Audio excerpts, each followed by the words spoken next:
ایک شخص درخت کے نیچے سویا ہوا تھا۔ اچانک اس نے دیکھا کہ ایک بچھو اس کی طرف آ رہا ہے تو وہ تھوڑا پیچھے ہٹ گیا۔ بچھو اس کے پاس سے ایسے گزرا جیسے وہ کسی کام سے جا رہا ہو۔ اس نے سوچا عجیب بات ہے کہ مجھے کچھ کہے بغیر یہ بچھو آگے کیسے چلا گیا ہے۔ اس نے بچھو کا پیچھا کرنا شروع کر دیا۔ آگے گیا تو دریا آ گیا۔ بچھو دریا کے کنارے آگے ایسے کھڑا ہو گیا جیسے وہ کسی کا انتظار کر رہا ہو۔ تھوڑی دیر بعد ایک پانی میں تیرتا ہوا پتا آیا اور اس کے پاس آ کر رک گیا۔ بچھو اس پر سوار ہوا اور پتا آگے چل پڑا۔ اس شخص نے چھلانگ لگائی اور بچھو کے پیچھے پیچھے تیرنے لگا۔ بچھو دریا کے دوسرے کنارے پر پہنچ گیا۔ جب بچھو دریا کے دوسرے کنارے پر پہنچا تو وہ شخص یہ دیکھ کر حیران رہ گیا کہ وہ پتا رکا، بچھو اتر گیا اور وہ شخص بھی کنارے پر آ گیا۔ بچھو چلتا ہوا دور ایک آدمی کے پاس پہنچا جو سویا ہوا تھا۔ اس کے قریب جا کر رک گیا۔ دوسری طرف سانپ آ رہا تھا۔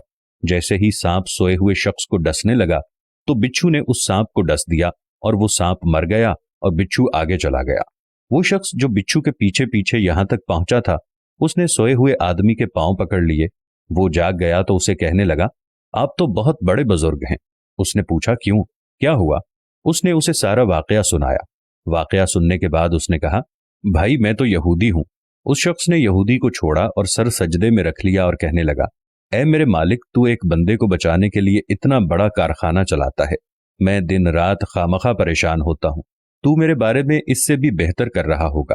اگر ہماری آنکھیں کھول دی جائیں کہ اللہ ہمارے ساتھ کیا معاملہ کر رہا ہے اور کہاں کہاں سے ہماری مدد کر رہا ہے تو ہم کبھی سر سجدے سے بھی نہ اٹھائیں۔ اے بندے، تو کیوں پریشان ہے؟ تیری تقدیر میں جو لکھ دیا گیا ہے تو اس پر راضی رہ۔ تیرا رب بہت بہتر فیصلہ کرنے والا ہے۔ بتا دو میری مصیبتوں کو میرا اللہ کتنا بڑا ہے۔ جو مجھ پر مصیبت پہنچی ہے اس میں بھی میرا ہی بھلا ہے۔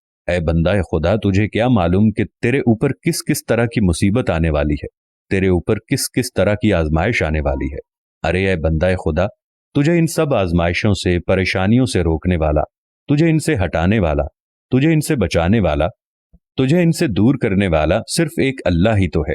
اگر تیری لا اللہ کے ساتھ سچی ہے نا تو پھر اس سے کوئی غرض نہیں ہوتی کہ دنیا کے کس نکڑ پر تو بیٹھا ہے، چاہے تو دشمنوں کے بیچ میں بیٹھا ہے، چاہے جو مرضی سارا زمانہ تمہارا دشمن ہو جائے، لیکن اللہ کی لا لگی ہوئی ہے۔ وہ اللہ ایسے ہی تمہارے لیے سبب پیدا کر دے گا کہ جیسے ابھی ایک بچھو کو سبب بنا کر اس نے اس شخص کو بچا لیا۔ میرا اس شخص سے کوئی سروکار نہیں کہ وہ سویا ہوا شخص یہودی تھا یا کچھ اور، لیکن اللہ کو اس کی کوئی نہ کوئی ادا تو پسند آئی ہوگی کہ اللہ نے اس کو لمبی زندگی دے دی، یا پھر آزمائش۔ دوسرا طریقہ یہ ہو سکتا ہے کہ ابھی اللہ ان لوگوں کی آزمائش چاہ رہا ہے اور ان کو لمبی زندگی دے رہا ہے۔